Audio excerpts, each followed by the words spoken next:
On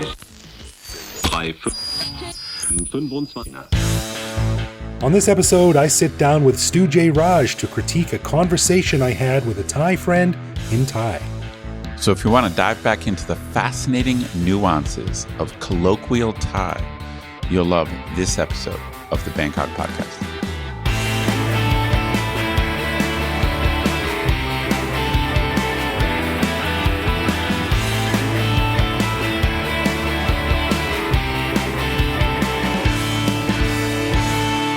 Sawadee krap, and welcome to the Bangkok Podcast. My name is Greg Jorgensen, a Canadian who came to Thailand in 2001 to fulfill my childhood dreams of riding in a tuk-tuk, but have not been able to find one anywhere to do it. So let me know if you see one.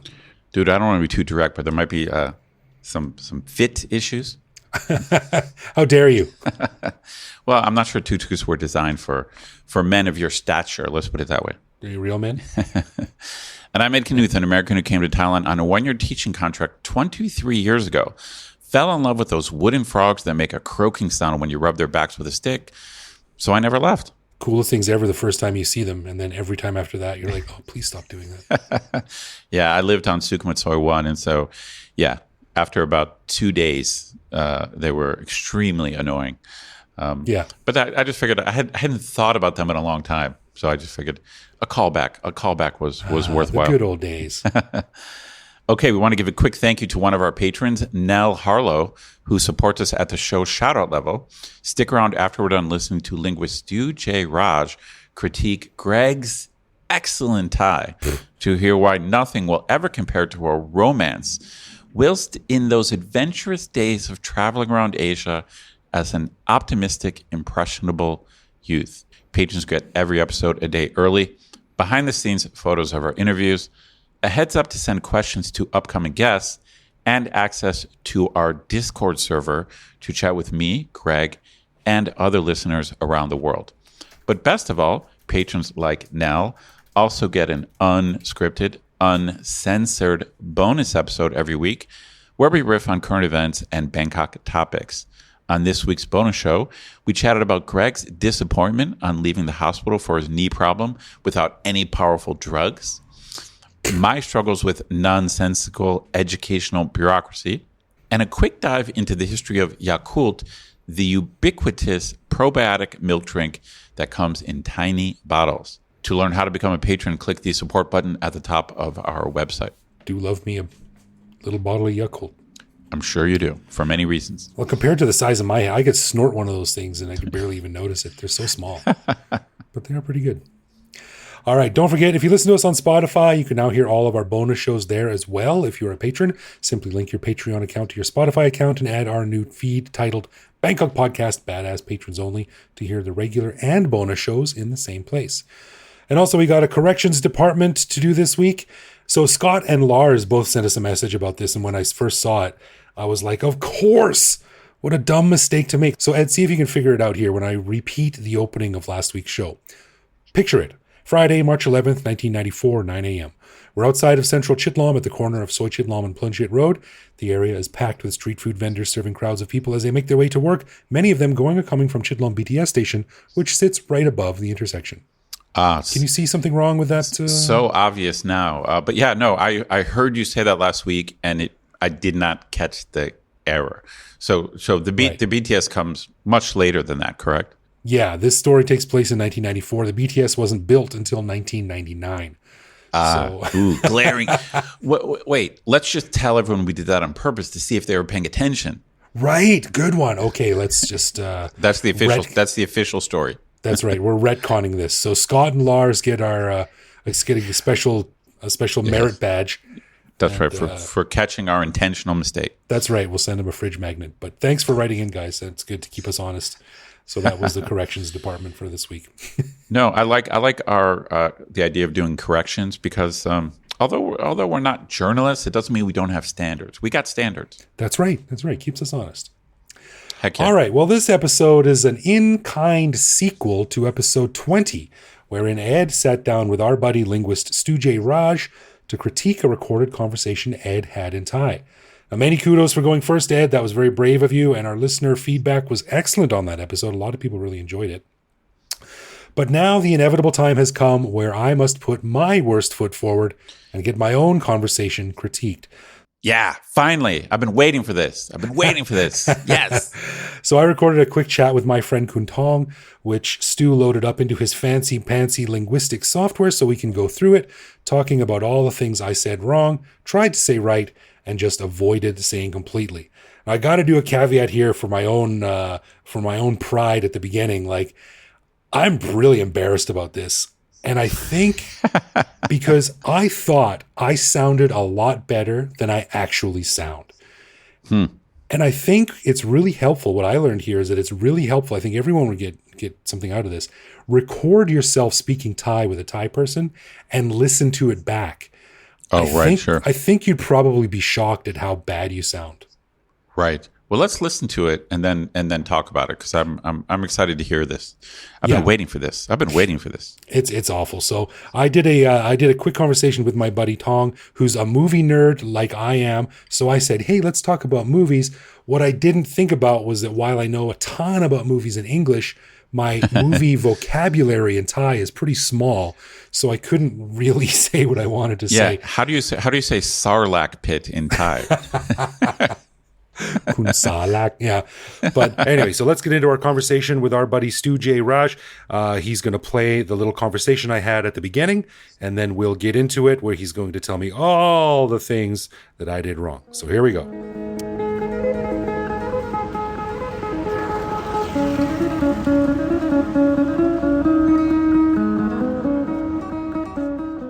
All right, I'm very happy to be sitting down with my old pal, Mr. Stu Jay Raj. Longtime listeners of the podcast will remember him from seasons past, where he brings his linguistic specializations to our listeners and us. Stu, welcome back to the show. Thank you, Greg. Good day to you. It is always a pleasure to sit down with you. I love the insights you bring to this because you are, I think you'll probably take it the right way when I say you're a super nerd about linguistics and speaking Thai, and I love the nuance you bring to it all. Why, thank you. Though I can't compete with, you had Ricker on a couple of weeks ago. For me, that's the ultimate nerding out, linguistically speaking. It's like a yin-yang of you guys wying each other with respect. Well, we're happy to know both of you. So this is a show that our listeners have been calling for a while. Now, Ed was the brave one between him and I, and he sort of hung himself out there to be critiqued by you in a previous show where he recorded himself speaking Thai with a Thai person. We got some really good feedback on that. Our listeners really loved it. And they said, okay, Greg, when are you going to do it? So here we are. So I recorded a short conversation with a friend of mine named Tong, and you are going to critique it. But before we do that, we're going to play the conversation in its entirety. Let me first of all say that I am shocked at how bad I sound. I'm not sure if you know, Stu, but I used to do stand-up comedy way back in the day in Canada. And, you know, they always say when you want to improve your performance, you record yourself and watch yourself later and pick up on your little nuances and tics and what you want to eliminate and emphasize, etc. This is a really good thing to do for anyone trying to learn Thai, is to record themselves speaking Thai, because, again, I was shocked at how bad I was, how much English I threw in there, how quickly I spoke. So I thought I sounded better than I do. No, okay. So let me jump in there before you're self-flagellating. Does some serious damage there. And I would just say to encourage you that when I heard this, it brought a tear to my eye. In a good way? In a good way, because the lessons that were in here, this was like gold. I think I said about Ed's, and to reuse a bad joke, there's gold in them bar gills. And in yours, especially, because you're in this group of people who have lived here a long time, you already speak Thai, you have Thai to a level. And I would imagine, just listening to where your Thai is, there is fluency, but I could imagine there's also a plateau in the language that you, maybe I'm making some assumptions here, but just hearing that, I can hear that. And so I hope that what we go through today can give new life to your Thai and sort of help it take it off of this plateau to a totally different level. Yeah, that's good to know. And I'll just say that so normally when I do a language analysis too, like I did with Ed, I'll ask for two. I'll ask for one where somebody's just speaking and presenting themselves. But this is actually more important to see the real interaction between you and another native speaker of the language to see what sticks, what doesn't, and how it's reacted to. And so you're going to hear that now. So let me know when to start and I'll hit play. All right, here we go. Hanging myself up there. Cue it up. คุณท้องสวัสดีครับ สวัสดีครับคุณเกรก คุณท้องเขาเป็น movie nerd เหมือนกันผมใช่ไหมครับ เหมือนกันครับ ประเภทชอบที่สุดอะไร horror หนังผี หนังผีเหรอ หนังฆาตกรรม ฆาตกรรมอะไร murder or ghost yes คุณท้องบอกว่าเวลาเป็นเด็กๆเขาไปดูหนังที่โรงหนังคนเดียวใช่ไหมครับ คนเดียว เวลาเป็นเด็กๆใช่ไหม ฮะตอนนั้นยังไปกับผู้ปกครองแต่พอโตขึ้น จริงเหรอ คนเดียว yes อ้าว แต่ไปดูหนังสยองขวัญตอนเด็กๆได้ ประเทศไทยไม่มี censorship เกี่ยวกับ nudity แต่ไม่เซ็นเซอร์ฉากฆาตกรรม โอเค yes horror คุณหนังชอบที่สุด A Nightmare on Elm Street A Nightmare on Elm the Street original one ใช่เวลาผมดูอายุ12 ปีดูที่ห้องเพื่อนวันเกิด12วันเกิดแล้วเป็นกลัวมากแต่ชอบมากด้วยและผมกลับบ้านก็บอกว่าแม่มี typewriter ไหมครับโอเคแล้วก็ผมเขียนสตอรี่เกี่ยวกับ Freddy Krueger แต่ไซโคมากแต่แม่อ่านสตอรี่แม่บอกว่าโอ้ยเกรกสต็อปไม่ดี ทำไม่เอาอันนี้กลัวมากผมชอบหนังผีด้วยแต่ไปโรงหนังไม่ได้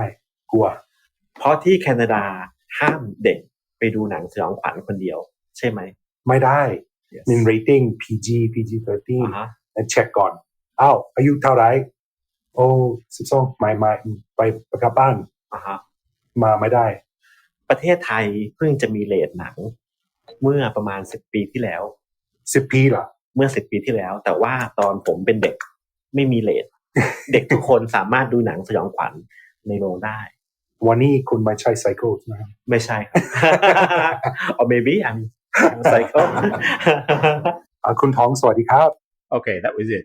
I've got it sorted. Loops back into it. So how do you feel? Yeah, it's embarrassing, man. I talk in much more staccato phrasing than I would have expected in sort of short bursts. I probably am more confident than I should be that I'm saying something intelligible. But again, I don't know the kamsap, the vocabulary for a lot of the movie terms, like murder and things like that. Honestly, there's nothing to be embarrassed about with what we just heard there. And one thing, because of that confidence, and this is not unlike if you find immigrants, say, coming to Canada or the US or Australia and using the language, this is just one difference is that you have this natural flow of your language that comes out and you find a way to communicate what you needed to communicate. And for a lot of people, that's all they need.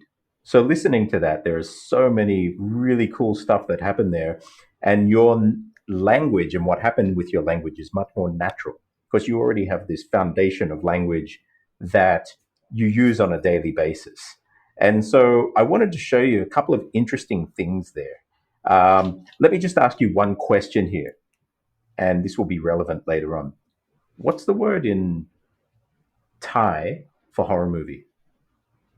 Nang pi or nang katakan. Interesting.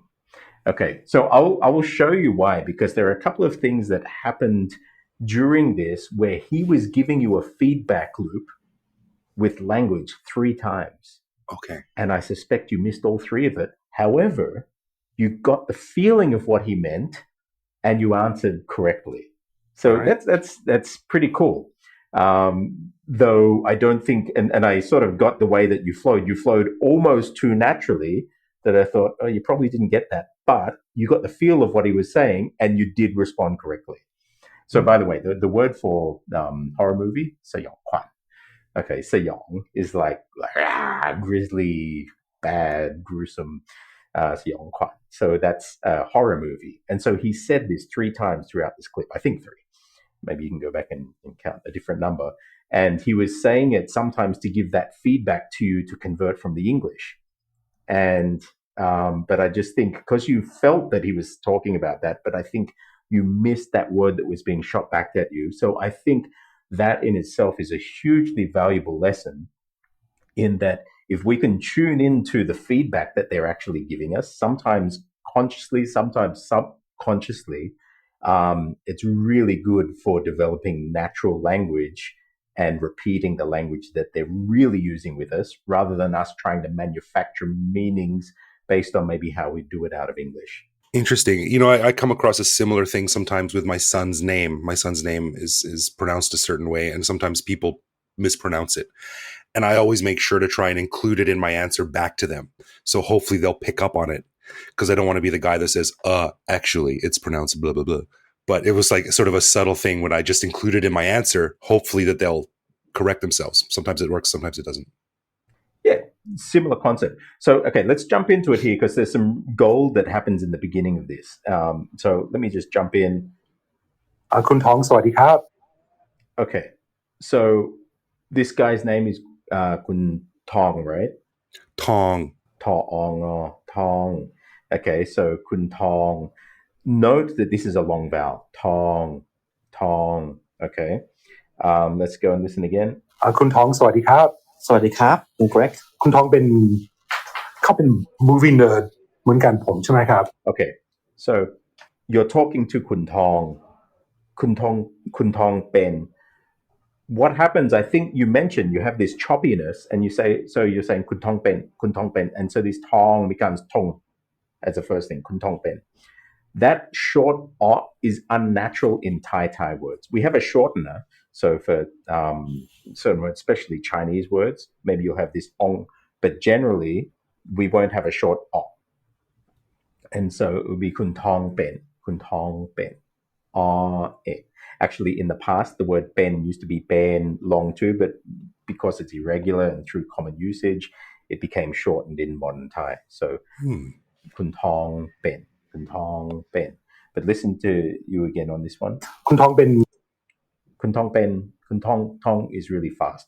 So I just say lengthening of vowels, but we hear this as a recurring theme. เขาเป็น movie nerd. Okay, so Kun Tong Ben. But then you said Ko Ben. So Kao, third person for he or she. Now, in Thai, you can also use that as a first person if you're a cute young girl. So often you'll hear cute young girls refer to themselves also as Kao. Kao, when they're talking about themselves. The way you've said it there. เขาเป็น movie nerd. So it sounds like you've turned back to the audience and said, he's a movie nerd, but you're actually talking to him. So there's a bit of ambiguity there as to pronouns. Are you telling us, the audience, that he is a movie nerd? Or are you telling him that he is a movie nerd, but then you're using the reference Kao, he, she, or is it to you and you're a cute little girl? We don't know. So that's one thing, a bit of ambiguity in pronoun use. Should I have used kun ben movie nerd? Yeah, or you'd say Kun Tong Ben movie nerd, ใช่ไหมครับ? Okay. You're a movie nerd, aren't you? Or if you, and that would work also speaking the third person, talking to the audience, Kun Tong Ben movie nerd. เขาเป็น movie nerd เหมือนกันผมใช่ไหมครับ Okay, now this is the next one. And it's a really good example of something that happens a lot with learners of Thai. Listen to this. เหมือนกันผมใช่ไหม Okay, so the word to be like, often you'll see same but different on t-shirts, right? And so this same, actually the word same has these same roots from Sanskrit. Samana. This sam in Sanskrit means same, of the same thing, of the same origin, which is where we get same in English. In Indonesian, sama-sama means the same, which maybe is why maybe these beer t-shirts started in Bali, same, sama, and then these Aussie yobbos brought it across to Thailand. I don't know where the same phenomenon in Thailand happened, but we get people using same or เหมือนกัน when you say how do you say same, and so people learning the next level, how do you say the same เหมือนกัน this and this are เหมือนกัน เหมือนกัน is not the same. So what the word for same in Thai is เหมือน เหมือน correct. Now this gun here is a particle. So what gun does, and I think maybe you even did this with Ed, gun is a reciprocal particle, meaning to do to each other. So for example, รัก to love, รักกัน love each other, ตี to hit, ตีกัน to hit each other. So what เหมือนกัน literally means is I have this Coke bottle and this Coke bottle เหมือนกัน they are reciprocating their likeness. They are the same as each other. Okay. Right? Okay. But let's listen to what you've said here. เดินเหมือนกันผมใช่ไหม เหมือนกันผม So what you want to say is เหมือนผม like me. Right. You right. could say เหมือนกับ ผม กับ with. Okay. So that would be, so you'd say เหมือนผม เหมือนกับผม that would sound a little more awkward. But to say เหมือนกันผม it sounds like you've learned the word, how do you say same? เหมือนกัน okay, and then that เหมือนกัน becomes your go-to particle for same. That's exactly it. That I was taught the word same means เหมือนกัน And this is very common. And so I would say, and I think I've used it in the same sense in my Cracking Thai Fundamentals series. I teach these meaning building blocks. So for example, one guy learned the word โทรไป โทร meaning to call, by,โทรมา to call. So people back then didn't have the internet. And so they would go to the receptionist coming home from work and say, มีใครโทรมาไหม มีใครโทรมาไหม So he learned โทรมา was a phone call. Were there any phone calls for me? And so โทรมา ma to come towards him. But if he's dialing somebody, it would be โทรไป. So then he goes to a party and gets a girl's number. And then he says โทรมา and she's got syntax error because she said, wait, I've given you the number, but you're telling me to โทรมา. How does that work? Because he just thought โทรมา means to call. But the ไป and ma, just like this gun, what you've used, are particles. So he would say, I will โทรไป you because you gave me your number. Got it. And here you would, and so you could actually say โทรกัน using that same gun reciprocal particle. So let's call each other. There is a context where that might work. So this is a beautiful thing about Thai is that you can get it down to a granular level where you use these particles like Lego building blocks to put your meanings together and really get these unique customized meanings that maybe English words don't allow for. Okay, cool. A long explanation, but I think a valuable one that can save a lot of people. Let's keep going. เหมือนกันผมใช่ไหมครับ เหมือนกันครับ ประเภทชอบที่สุดอะไรครับ Okay, so you've said ประเภท what type of Nang do you like the most? Have a listen to this. horror หนังผี Okay, so horror, หนังผี ghost movies. But ghost movies aren't necessarily horror. But somebody may translate, because he's just said the English word after that, horror, หนังผี to mean horror, but not necessarily. หนังผีเหรอ หนังฆาตกรรม Now, this is where I want to jump in on. Okay, so have a look at the interaction here. หนังผีเหรอ หนังผี เหรอ So he said หนังผี Listen to his ผี หนังผี So หนังผี ผี You can hear his think about ผี Now listen to you. หนังผีเหรอ หนังผี เหรอ You like horror, you like ghost movies. ผี I like ghost movies. Because in English we have this envelope, sound envelope. I like this. I call this the listing paradigm. I think I mentioned with Ed. So if we've got things in a list, lions, tigers, bears, apples, oranges. The last thing in the list is going to be falling, everything else rising. So this is like a sound envelope or a sound paradigm that we use in English for listing things. Everything has a rising tone except for the last thing. And then when we're wanting to confirm, we do things with the falling tone. So I like horror, apples, oranges, ghosts. You like ghosts? Ghost, ghosts. And so you've done that same thing, but brought it across to Thai. So have a listen. หนังผี หนังผีเหรอ Nang Pi are ghost movies. Now, the idea of sound envelopes is really interesting to me. And how I think I understand it is that I'm sort of forcing the Thai language into the patterns and way we speak English, which is not how you should do it. Yeah, and it gives you this, what you would feel is the natural prosody. We talk about the natural rhythms of language and the flow, because that's what subconsciously we do in English. But the rules for sound and these sound envelopes are different. I think the one that we used in the last show was, hi, how are you? Oh, hi. Sawadee krap. Instead of sawadee krap. Because it just feels unnatural to say hello in English. Right. Lionel Richie's song would have been very different if he... yeah. Hello. Yeah, it just doesn't feel the same.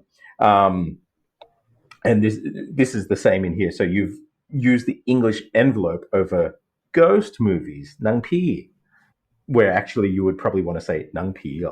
หนังผีเหรอ หนังฆาตกรรม Okay. Nang Katakam.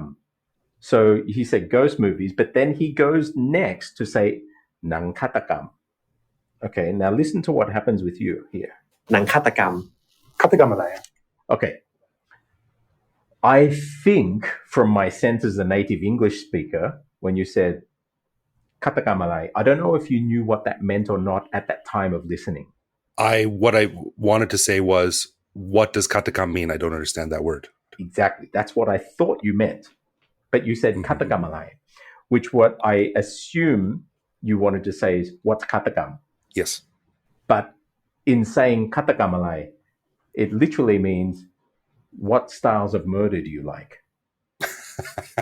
Well, that also could be quite interesting to learn.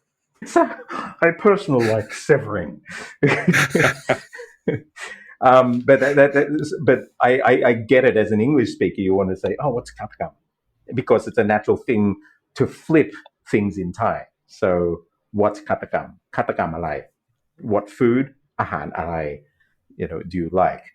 But you would, I imagine this is where it's coming from. Maybe it didn't. But so you're saying katakam alai. What's katakam? And then the way he responds, however, he probably didn't catch that as not being a native English speaker. So listen.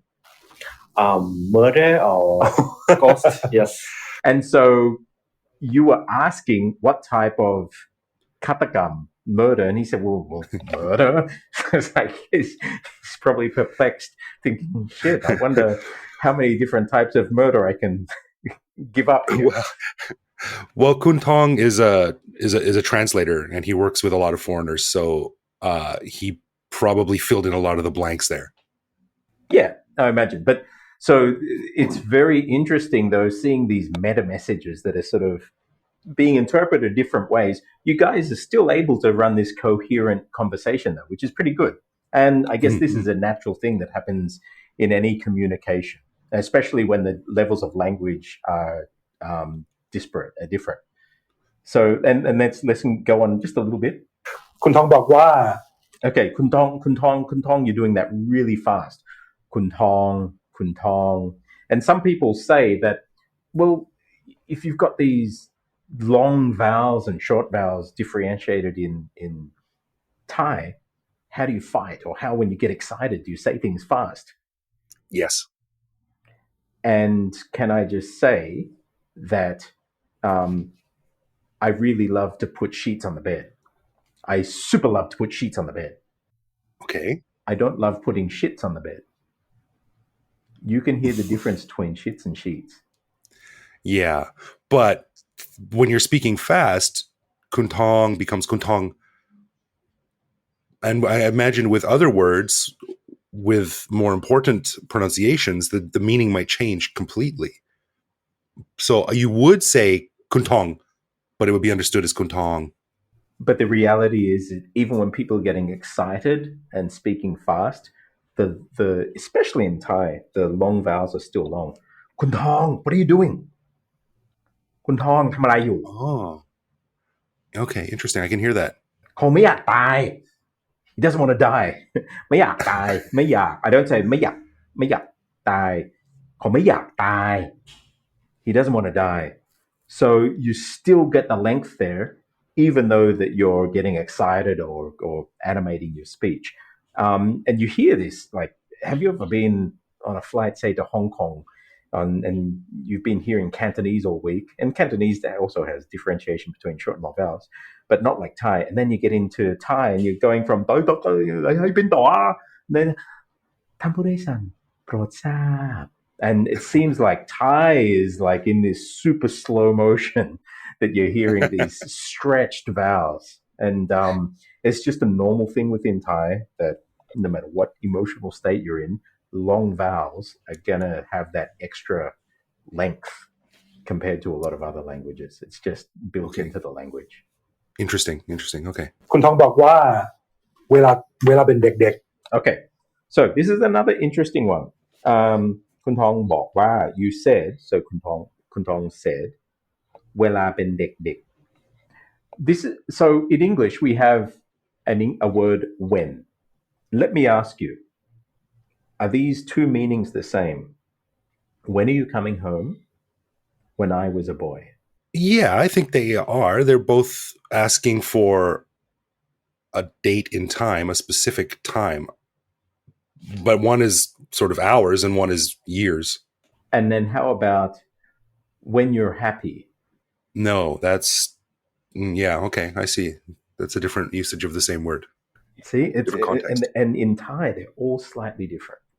And so the word when in Thai, so if you're talking the traditional word for when, เมื่อ this is like the anchor at a point. So เมื่อสมัยเด็กๆ สมัย is a time. So when I was a kid, เมื่อ or เมื่อกลับบ้าน when you go home. Okay. I don't think I've ever heard that word before or been taught that word.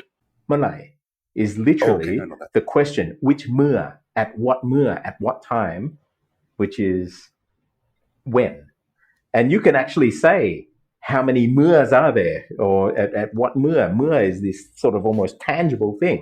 It is a เมื่อ however many เมื่อ until I get to meet you again. So this is this เมื่อ anchor points in time.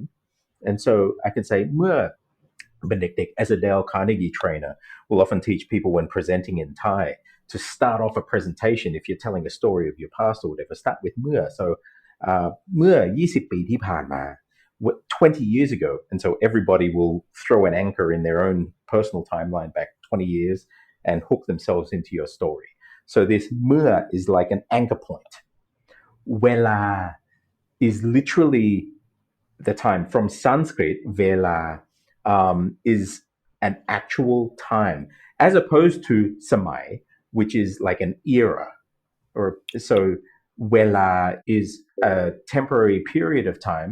So, for example, I could say vela klap ban is when we are going home. At the time that we are going home, make sure that you are aware of your surroundings.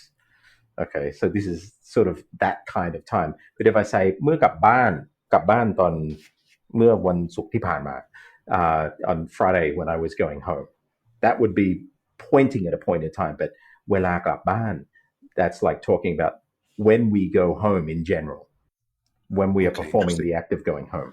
เวลา but here you've used it in a different kind of thing. So let me bring it back here. ๆ เวลาเป็นเด็ก เวลาเป็นเด็กๆ So what that literally means, I understand you wanted to say when I was a kid, when I was a boy, but เวลาเป็นเด็กๆ would be interpreted. Now I know he didn't because his English is good. It literally means when we're acting like children. Okay. And he might think that you get home and put on some little schoolboy shorts and start acting out. Hey, work for AC/DC. Why not me?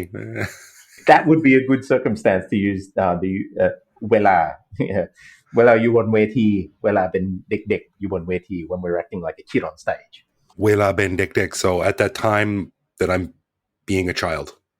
yes but if you said เมื่อเป็นเด็กๆ you probably say ตอน is another one ตอนสมัยเด็ก at the time of my deckness of my childhood Deckness. I like it.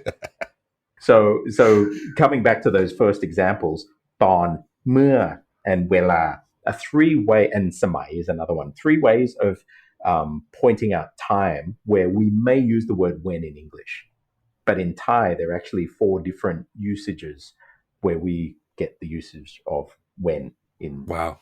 English Interesting. Okay, cool.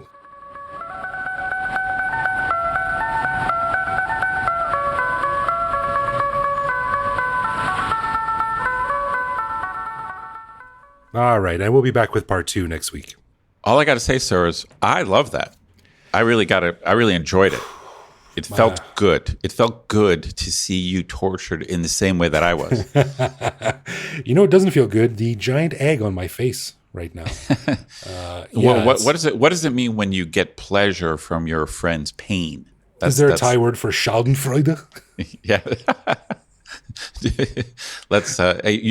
I'm sure Stu's going to come on and correct your German. Okay, that's what's going to happen. He's going to listen to this and correct your German accent. Probably. No, dude, I thought that was great. I think you did fine. But the point you made, in the intro, I think is absolutely correct. That it's so tempting if you get functional Thai. Like you and I have talked about this. We have functional Thai, taxis, restaurants, and so I think that feeds your ego a little bit. And we get the impression that we're actually speaking well when we're not. Like just because Thai people can figure out what we're saying, it doesn't mean we don't have horrible accents.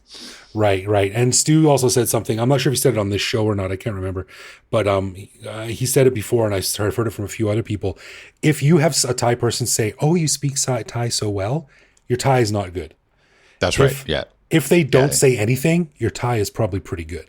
That's right. Right. If you just have a conversation in Thai and it just goes smoothly and they never mention anything, that's actually a sign that you've assimilated. Right. It's like a baby kid learning how to use a knife and fork for the first time. You're like, oh, so good. Correct. Absolutely. Absolutely correct. Yeah. Yeah. So Putai Chat, it doesn't really mean what it appears to mean, right? But it's better than Putai Mai Chat, I guess. I guess so. It's always nice to hear. But sure. One thing that stuck out to me here as well was just the context. Like there's so many little tiny niggly rules and social constructs and hierarchical constructs that we just don't know, that you can't be taught in a classroom.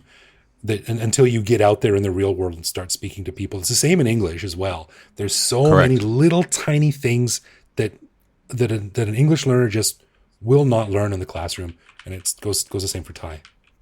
Well, I mean, this is a good time to give a shout out to this Facebook group that Stu is very active in. Like, I'm not sure if it's literally his group. I'm not sure, but he's very active in this group called Farongs Can Learn Thai Language.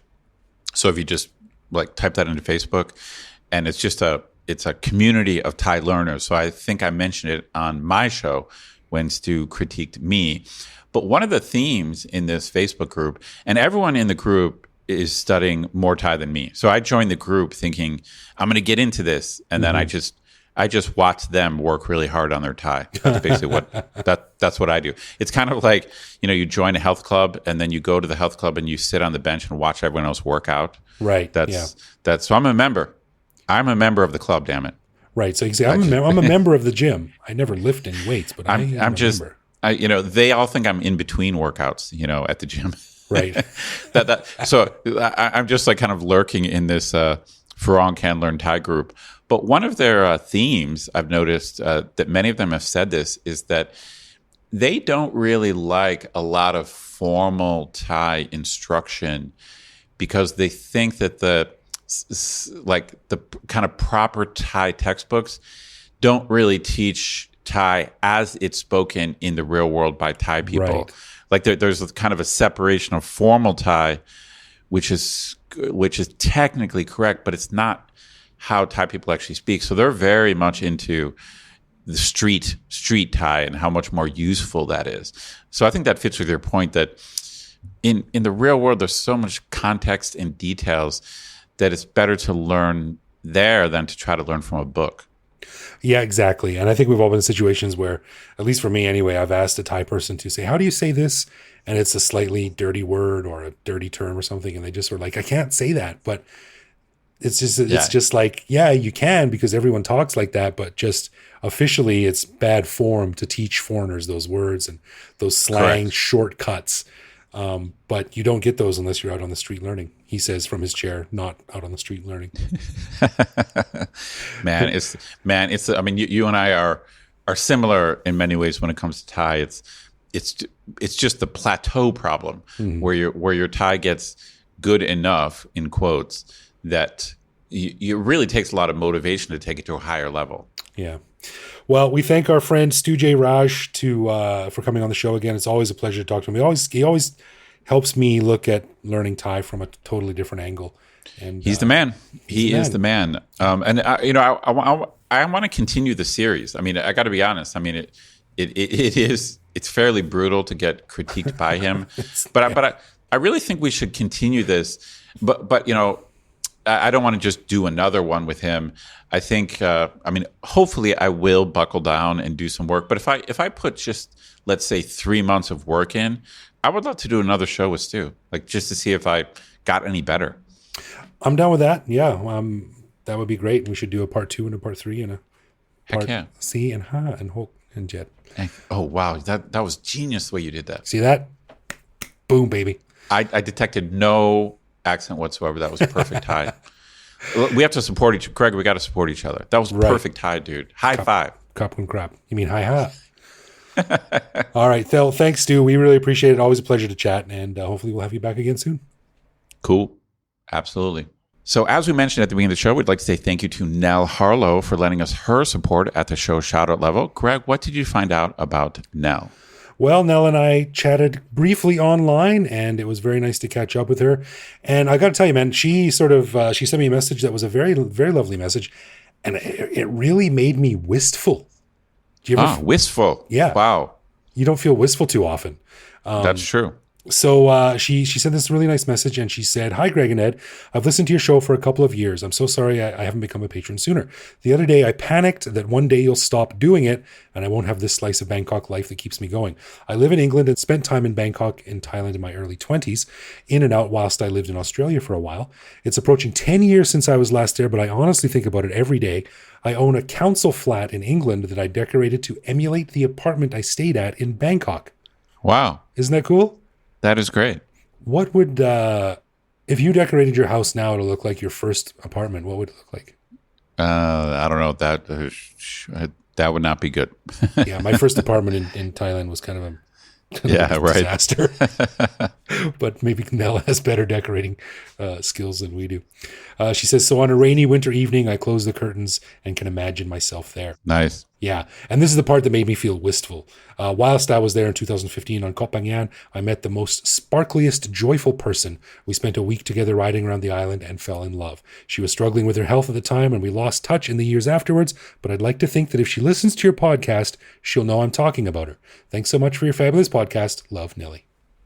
Wistful is the right word for that. Yeah. Isn't that great? I love, it's funny. Sometimes I'm chatting with my students, and my students sometimes don't understand why I've lived in Thailand so long. So it's like, it's a little bit of a funny conversation, but sometimes my students will be like, Achanad, like, why are you here?